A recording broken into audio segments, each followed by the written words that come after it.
नमस्कार दोस्तों, स्वागत है आपका अपने YouTube channel Sangeeta Chaudhary study classes पर।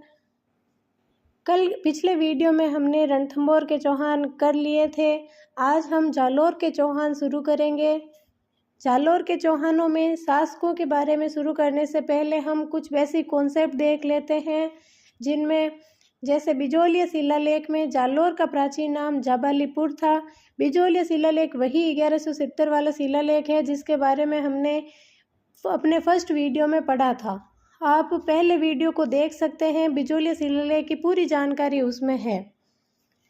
स्वर्णगिरी जैसलमेर को कहा जाता था, सुवर्णगिरी जालोर को, और जालोर पर प्रारंभ में प्रतिहार, सेकंड नंबर पर परमार और तीसरे स्थान पर चौहानों का अधिकार रहा। जालोर में चौहान वंश की सोनगरा शाखा का शासन था। ऋषि जाबाली के कारण जालोर को जाबालीपुर कहा जाता था। जाल के वृक्षों की अधिकता के कारण इसका नाम जालोर पड़ा। ये कुछ अलग अलग कथन हैं जालोर के नामकरण के बारे में। जालोर का किला सोनगिरी या सोनगढ़ या कांचनगिरी या सुवर्णगिरी पहाड़ी पर स्थित है, अतः जालोर के चौहान सोनगरा चौहान कहलाए। इसी कारण उन्हें जालोर के चौहानों को सोनगरा चौहान कहा जाता है।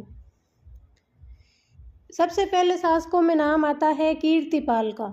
कीर्तिपाल नाडोल के चौहान शासक अलहण का पुत्र था और उसने 1181 से 82 ईस्वी में कुंतपाल परमार को हराकर जालोर पर अधिकार कर लिया। इसने मेवाड़ के सामन सिंह को हराया था। सुंदा पर्वत के अभिलेख में कीर्तिपाल को राजेश्वर कहा गया है। मुहणोत नैणसी ने नैणसीरी ख्यात में इसे कीतु एक महान शासक कहा था। यह क्वेश्चन कई परीक्षाओं में पूछा गया है। कीतु एक महान शासक किसने कहा? मुहणोत नैणसी ने कहा और अपनी पुस्तक नैणसीरी ख्यात में कहा। इसका आपको ध्यान रखना है। फिर हम मुहणोत नैणसी के बारे में देखें तो जयपुर निवासी मुंशी देवी प्रसाद ने मुहणोत नैणसी को राजपुताने का अबुल फजल कहा था। ये कई ऐसे विद्वान आपस में उपाधियां दिया करते थे, जैसे मुंशी देवी प्रसाद ने नैणसी को राजपुताने का अबुल फजल कहा था। इसका भी आपको ध्यान रखना है, अपने दिमाग में बैठा लीजिएगा। राजपुताने का अबुल फजल मुहणोत नैणसी। मुहणोत नैणसी मारवाड़ के जसवंत सिंह का दीवान था। उनकी रचनाएं अगर हम देखें तो रचनाओं में आता है मारवाड़ रा परगनारी विगत, और दूसरी रचना है मुहणोत नैणसीरी ख्यात।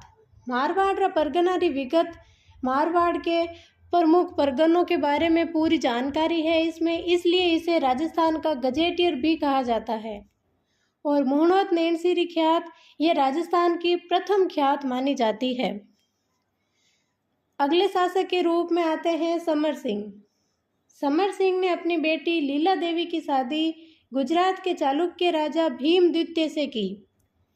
जालोर दुर्ग के परकोटे, शस्त्रागार व कोषागार का निर्माण भी समर सिंह ने ही करवाया। ये क्वेश्चन भी पूछा जाता है कि जालोर दुर्ग का परकोटा किसने बनवाया या शस्त्रागार या कोषागार किसने बनवाया, तो वे समर सिंह ही थे। और जालोर दुर्ग का निर्माण प्रतिहार शासक नागभट्ट द्वितीय ने किया था कई वर्षों पहले। फिर अगले राजा आते हैं उदय सिंह। उदय सिंह दिल्ली सल्तनत के 7 शासकों के समकालीन था, जिनमें कुतुबुद्दीन ऐबक, आराम शाह, इल्तुतमिश, रजिया सुल्तान, बहराम शाह, मसूद शाह, नासिरुद्दीन महमूद थे। उदय सिंह पर 1228 ईस्वी में इल्तुतमिश ने आक्रमण किया, लेकिन इल्तुतमिश असफल रहा और उदय सिंह ने इल्तुतमिश से नाडोल व मंडोर छीन लिए। फिर नासिरुद्दीन महमूद ने 1248 ईस्वी में उदय सिंह पर आक्रमण किया, लेकिन वह भी असफल रहा। फिर उदय सिंह ने गुजरात के लवण प्रसाद को हराया था। और आगे राजाओं के रूप में आते हैं चाचिक देव। चाचिक देव की उपाधि हमें महाराजा धीराज मिलती है और इनके समय दिल्ली सल्तनत से जालोर पर कोई आक्रमण नहीं हुए। और चाचिक देव के समकालीन नासिरुद्दीन महमूद और बलबन थे। ये क्वेश्चन महत्वपूर्ण माना जाता है जालोर के चौहानों में कि वह जालोर का कौन सा चौहान शासक था जिसके समय दिल्ली सल्तनत से जालोर पर कोई भी आक्रमण नहीं हुए, तो वह चाचिक देव ही था। अगले राजा के रूप में आते हैं सामंत सिंह। 1291 ईस्वी में जलालुद्दीन खिलजी सांचौर तक आ गया था, लेकिन सामंत सिंह ने उसे अपने सेनापति सारंगदेव बाघेला की सहायता से रोक दिया। जालोर के इन चौहान शासकों की जानकारी जब हम प्राप्त करते हैं तो हमें सच में ऐसा लगता है कि हाँ, उस समय दिल्ली सल्तनत के जो शासक थे वे कमज़ोर थे और ये जालोर के चौहान बहुत ही मजबूत और प्रतापी शासक हुए थे। सब इनसे डरते थे।